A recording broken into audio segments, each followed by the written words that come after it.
Um programa nacional de rádio, que usa o telefone para diálogo com os ouvintes, passou 2 horas recentemente concentrando-se no livro do Apocalipse. O locutor trouxe as seguintes perguntas no ar. Você acha que todas essas recentes calamidades são o juízo de Deus pelos pecados do país? Você acha que o livro do Apocalipse está sendo cumprido? Você acha que estamos no fim dos tempos? O surpreendente é que esse é um programa secular de rádio, e a maioria das ligações respondeu: sim.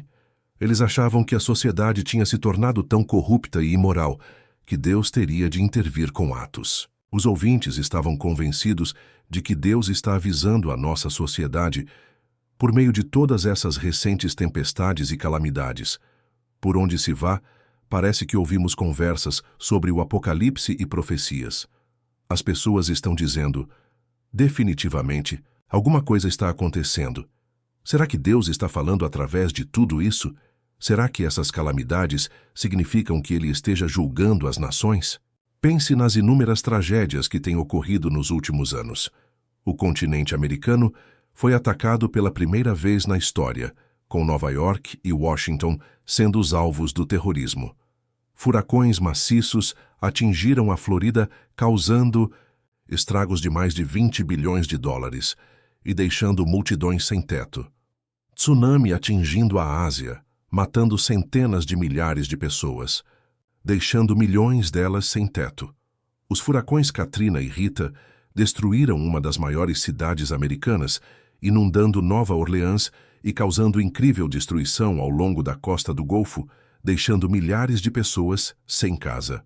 Um terremoto intenso atingiu o Paquistão, registrando incríveis 7,6 na escala Richter. Foi o terremoto mais mortífero da Idade Moderna, matando mais de 70 mil pessoas e mandando ondas de choque por toda a Índia.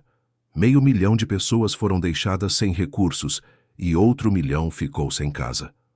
Organizações internacionais de saúde estão alertando quanto a uma pandemia gripal, de uma cepa letal de gripe aviária. Se espalhou da China para o leste em direção à Rússia, Romênia e Turquia. Se houver mutação, poderia matar 2 milhões de pessoas só no Zimbábue e incontáveis milhões pelo mundo. A fome está irrompendo furiosamente no Zimbábue. O arcebispo católico da região informa que 200 mil pessoas podem morrer nos próximos 4 meses. Já há 700 pessoas morrendo por dia de AIDS e 700 mil estão ao relento. Enquanto escrevo isso, o furacão Vilma já está espalhando destruição na península do Yucatán, no México. Os especialistas do Centro Nacional de Furacões dizem que os computadores que os meteorologistas usam para avaliar a expansão das tempestades e sua direção entraram em colapso total, tornando as previsões difíceis. Em 40 países, em torno do mundo, células terroristas estão crescendo e ameaçando as nações que as rodeiam. Lembre-se, não são os cristãos que estão lançando essas previsões sombrias. Elas vêm de cientistas, economistas, especialistas e escritores seculares. Então quero lhe perguntar, como cristão, o que você acha de todas estas coisas que estão vindo sobre a terra? Isso seria aquilo ao qual Jesus se referiu quando avisou: haverá homens que desmaiarão de terror e pela expectativa das coisas que sobrevirão ao mundo? Se cremos que a Bíblia é a eterna palavra de Deus, então temos de crer no que Pedro disse. Se cremos que a Bíblia é a eterna palavra de Deus, então temos de crer no que Pedro disse. Ora, se Deus não poupou anjos quando pecaram, antes, precipitando-os no inferno, os entregou a abismos de trevas, reservando-os para juízo. E não poupou o mundo antigo, mas preservou a Noé, pregador da justiça, e mais 7 pessoas quando fez vir o dilúvio sobre o mundo de ímpios, e reduzindo a cinzas as cidades de Sodoma e Gomorra, ordenou-as à ruína completa, tendo-as posto como exemplo a quantos venham a viver impiamente. Gúspia 2:4-6. Deus derramou fogo sobre Sodoma e Gomorra, destruindo estas cidades, e enviou o dilúvio para destruir a sociedade ímpia e vil dos dias de Noé. Realmente, têm ocorrido terremotos, fomes e pestes ao longo de toda a história. Ainda assim, me pergunto, Será que todas estas coisas aconteciam com a mesma intensidade e repetição que vemos hoje? Por toda uma geração recente, tem havido muitos profetas avisando quanto a tais calamidades. O interesse aumentou tanto em relação a estes assuntos que há alguns anos atrás, vários livros populares sobre o arrebatamento e os últimos tempos se tornaram best-sellers internacionais. Mesmo assim, para muitas pessoas esse assunto é só mais uma história de horror. Nos últimos 25 anos, fui só uma pequena voz em meio a muitas que repetidamente alertaram quanto a um abalo mundial que viria. Mas acredito que a maior parte destas mensagens, incluindo as minhas, praticamente não provocou impacto algum na sociedade secular. Os crentes foram levados a orar e a se preparar, mas os pecadores parece que deram de ombros. Pense no seguinte: houve alguma menção a Deus na reação dos líderes mundiais diante destas calamidades? Nem pensar que alguém no Congresso chegasse a sugerir que o Senhor possa estar envolvido no abalo de todas as coisas. Nem pensar que o Senhor possa estar dizendo algo quanto ao pecado de nossa sociedade. A despeito de todos os claros avisos e abalos, Deus foi deixado totalmente fora da equação. Os ímpios simplesmente não ouvem. Na devastada cidade de Nova Orleans, o prefeito declarou que quer transformar as áreas inundadas em um sólido bairro, semelhante a Las Vegas, com gigantescos casinos e palácios do prazer. Segundo informação recente, as comissões estão agora planejando um dos maiores carnavais de todos os tempos na cidade. Estão convidando pessoas de todo o mundo a virem e a ajudarem a celebrar. Tenha certeza de que Nova Orleans voltará e será mais ativa e pecaminosa do que nunca. Porém, tudo isso está acontecendo a despeito das advertências e apelos dos vigilantes de Deus. Dou graças a Deus porque quando os crentes se juntaram nas áreas afetadas para ajudar os refugiados, um bom número de pessoas se voltou para o Senhor. Mas mesmo em meio à tragédia, a multidão secular se recusou a admitir a realidade de Deus e até mesmo a mencionar o seu nome. No Apocalipse, lemos de calamidades tão devastadoras que os homens buscarão a morte e não a acharão. Também terão ardente desejo de morrer, mas a morte fugirá deles. Apocalipse 9:6. Lemos de Deus derramando o vinho da sua cólera, 14:10, seguindo-se desastres ecológicos, calor abrasador, epidemias. Tudo isso depois de Deus já haver enviado vozes e trombetas de aviso. Vem depois de Cristo se manifestar para avisar e despertar a sua igreja. É incrível, mas a Bíblia diz que os homens, aqueles que não foram mortos por estes flagelos, não se arrependeram, não deixando de adorar os demônios e os ídolos de ouro, de prata, nem ainda se arrependeram dos seus assassínios, nem das suas feitiçarias, nem da sua prostituição, nem dos seus furtos. 9, 20 e 21. Os homens se queimaram com um intenso calor e blasfemaram o nome de Deus, que tem autoridade sobre estes flagelos, e nem se arrependeram para lhe darem glória. Os homens mordiam a língua por causa da dor que sentiam, e blasfemaram o Deus do céu por causa das angústias e das úlceras que sofriam, e não se arrependeram de suas obras. 16, 9 e 11. Que passagens incríveis! As pessoas prefeririam morder a língua e amaldiçoar a Deus a se arrepender, mesmo quando tal convite lhes era disponível. Amado, se o mundo secular não é tocado por mensagens proféticas, então por que avisá-lo? Por que dizer ao ímpio, Deus está falando através destas coisas? Se depois de todas estas devastações estarem vindo sobre a terra, os pecadores ainda levantam os punhos contra Deus, por que falarmos? A Bíblia nos responde assim: certamente o Senhor Deus não fará coisa alguma, sem primeiro revelar o seu segredo aos seus servos, os profetas. Amós 3:7.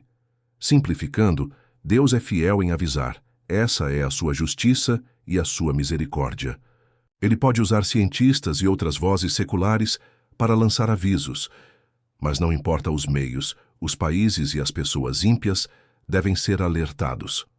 Qual é a mensagem da Igreja de Jesus Cristo numa hora destas? Jesus disse que quando começássemos a ver tais coisas acontecendo, deveríamos olhar para o alto e nos alegrar por nossa redenção estar próxima. Mas isso é bem diferente de se alegrar pelas calamidades. Se tudo o que podemos dizer a um mundo pecaminoso for, o fim está próximo, o juízo está começando, nós dissemos que isso iria ocorrer. Então não estamos oferecendo a eles esperança alguma.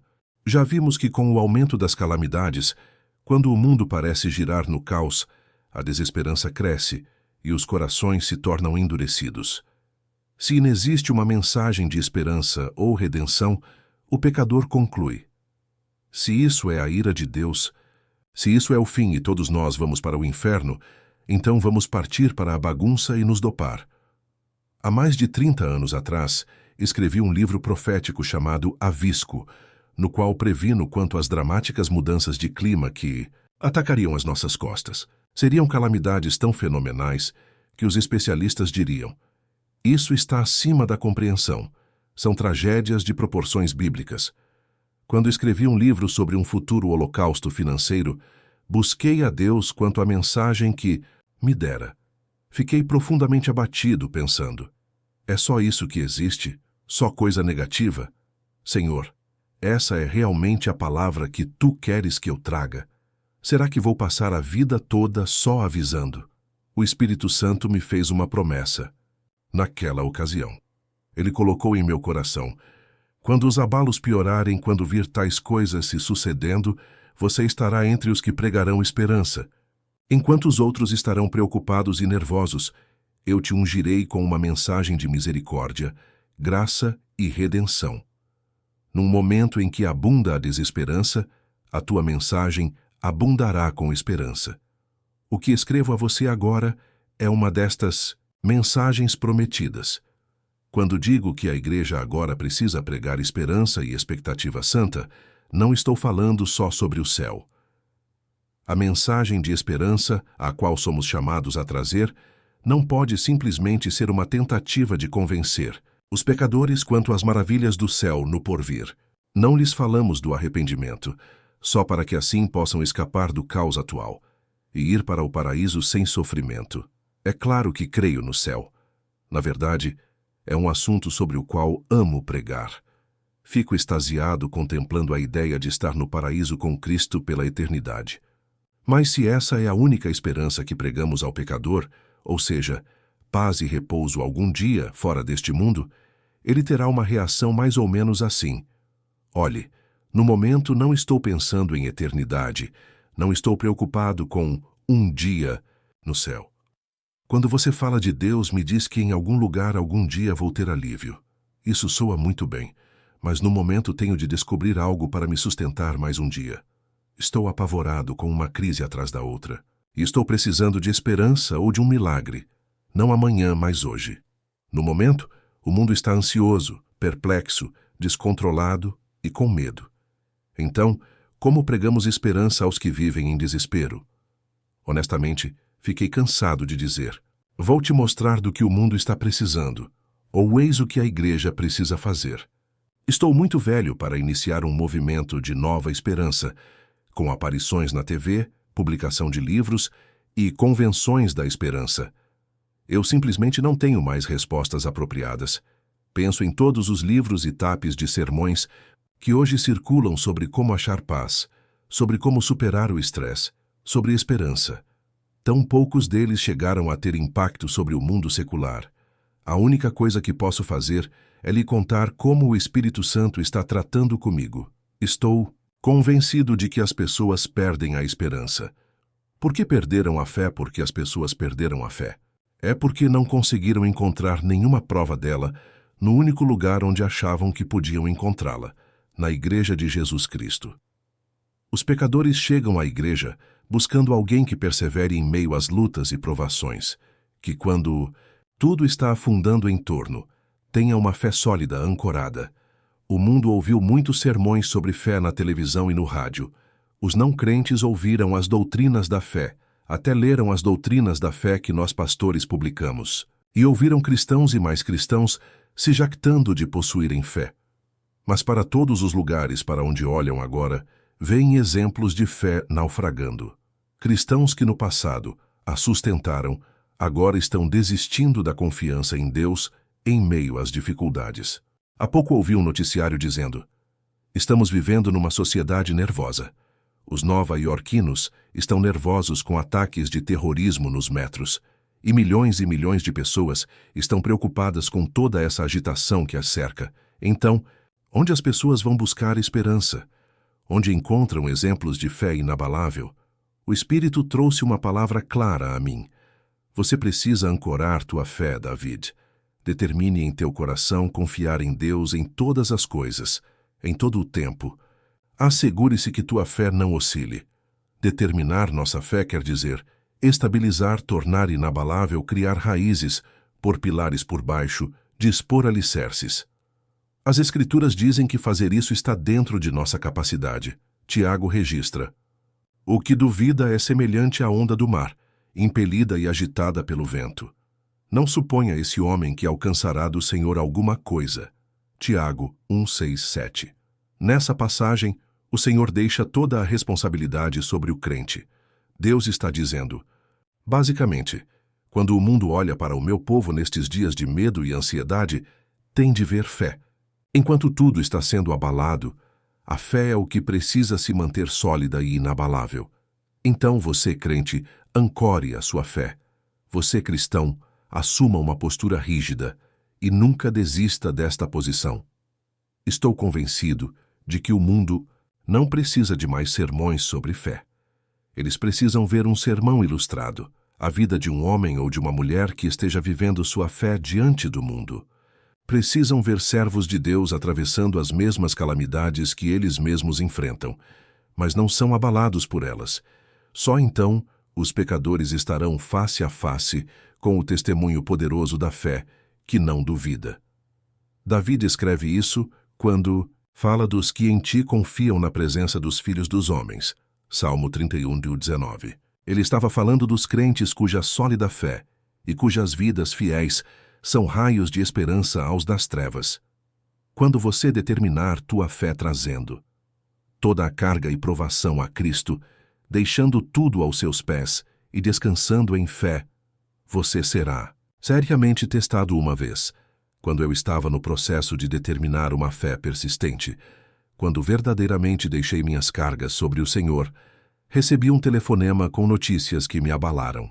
Por um curto momento, uma onda de medo me invadiu. Mas o Espírito Santo suavemente me cochichou: mantenha a posição de tua fé, David. Não desista. Tenho tudo sob controle. Simplesmente fique firme. Você não deve nunca, jamais, abrir mão de tua postura de fé e confiança. Deixe tudo comigo. Nunca me esquecerei da paz que me atravessou naquele momento. E ao fim do dia, o meu coração ficou cheio de júbilo ao reconhecer: ó Senhor, confiei em ti, não duvidei. Obrigado. No Salmo 78, lemos sobre Efraim, a maior tribo de Israel. Efraim era a tribo mais favorecida dentre todas, numerosa, poderosa, hábil no uso de armas e bem equipada para a batalha. Mesmo assim, quando Efraim saiu para encontrar o inimigo, lemos isso: os filhos de Efraim, embora armados de arco, bateram em retirada no dia do combate. Salmo 78:9. Essa forte tribo tinha marchado mais bem armada e poderosa que o inimigo. Mas por alguma razão, quando Efraim viu a oposição, a tribo desistiu e recuou. Eles haviam resolvido lutar e vencer, mas assim que ficaram cara a cara com sua crise, desistiram. Efraim, nessa passagem, representa os inúmeros crentes que foram abençoados e favorecidos pelo Senhor. Aprenderam muito, são equipados com um testemunho de fé e estão armados contra qualquer batalha que possa vir. Mas assim que o inimigo aparece e começa a ameaçá-los, na hora que as lutas e os problemas vão se sucedendo e parecem muito grandes e impossíveis de se resolver, eles recuam, desistem e deixam a fé de lado. As Escrituras dizem que Efraim questionou a fidelidade de Deus. Falaram contra Deus dizendo: pode acaso Deus preparar-nos mesa no deserto? Com efeito, feriu ele a rocha, e dela manaram águas, transbordaram caudais. Pode ele dar-nos pão também? Ou fornecer carne para o seu povo? Salmo 78, 19 e 20.